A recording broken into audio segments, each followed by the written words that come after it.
시속 300km. 굉장히 빠른 속도죠. 이 바이크 쪽에서는 약 22년 전에 그 속도를 돌파한 바이크가 있었어요. 그 바이크가 바로 하야부사입니다. 이 하야부사라는 이름은 바이크를 잘 모르시는 분들도 어느 정도 들어보셨을 거예요. 워낙에 유명한 대명사가 됐기 때문에. 22년 전에 300km를 돌파했던 그 하야부사가 3세대 모델로 새롭게 출시가 됐어요.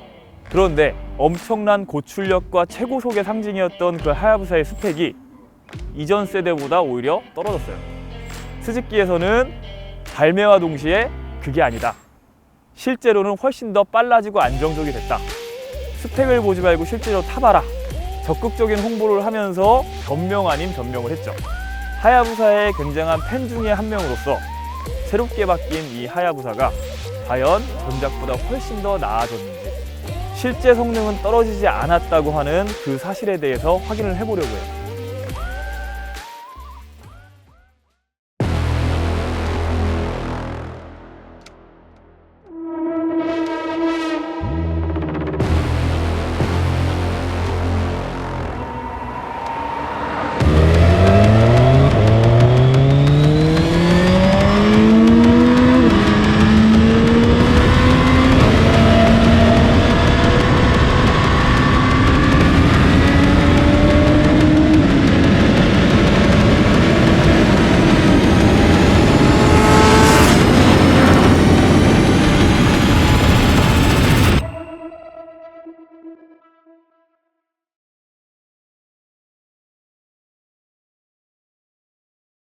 스즈키는 사실 전자장비 채용에 굉장히 소극적이었어요.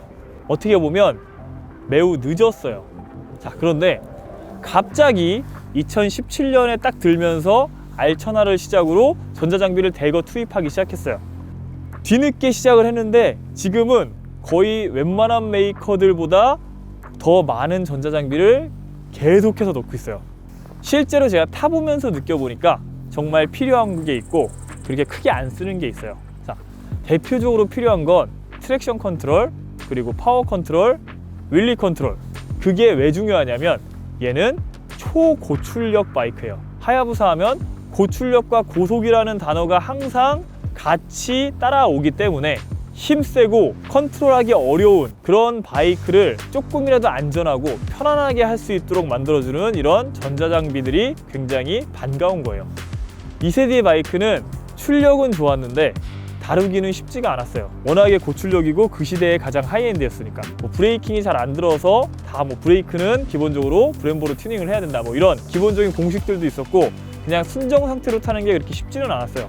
그리고 무엇보다 이 트랙션 컨트롤이 작동하는 성격이 굉장히 좋아졌어요. 트랙션 컨트롤은 흔히 바이크를 기울여서 탈출하려고 스로틀을 열었을 때 스로틀 컨트롤이 너무 과도해서 뒷바퀴가 미끄러지는 걸 최대한 방지를 해서 넘어지지 않게 하는 게 가장 큰 목적인데, 이번 세대 하야부사는 그 느낌이 되게 보들보들하고 유순해요. 그래서 잡혔나라고 알 수 없을 수도 있고, 또는 잡혔는데 굉장히 안정적으로 섰구나, 앞으로도 조금 더 믿고 탈 수 있겠네 하면서 바이크를 믿게 해주는 TC라고 보면 될 것 같아요.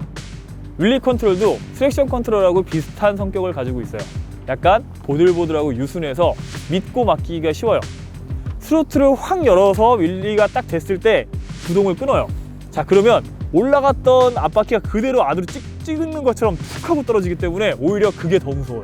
윌리 컨트롤이 있다고 해도 뭔가 안 믿겼어요. 잘 믿지를 못했어요. 왜냐? 물론 뒤로 넘어가진 않겠죠. 근데 그것보다 앞으로 떨어지는 게 생각보다 무서워서 안도감이 없었는데, 이번 세대 하야부사의 윌리 컨트롤은 그것도 많이 유선해지고 부드러워졌어요. 순정 바이크 중에서 DLC 코팅 먹인 프론트 서스펜션은 거의 없어요. 큰 차이가 없을 수 있는데 그것부터 시작해서 풀브레이크를 했을 때에도 초기 터치는 부드럽게, 그리고 어느 정도 잡으면 안쪽으로 끈적하게 쭉 들어가면서 약간 쫄깃하고 쫀득하게 안정적으로 브레이킹을 하는 느낌을 줘요. 윌리했다가 떨어졌을 때에도 물론 천천히 떨어지는 것도 중요한데 서스펜션의 그 충격 완화 자체가 세팅을 굉장히 잘 해놔서 컴프레션도 적당하게, 다시 완충작용하는 리바운드 자체도 굉장히 유순하게 올라와서 추가 2차, 3차 떨림이 없게 만들었기 때문에 바이크를 훨씬 더 안정적으로 움직일 수 있게 많이 신경을 쓰는 모습이 보여요.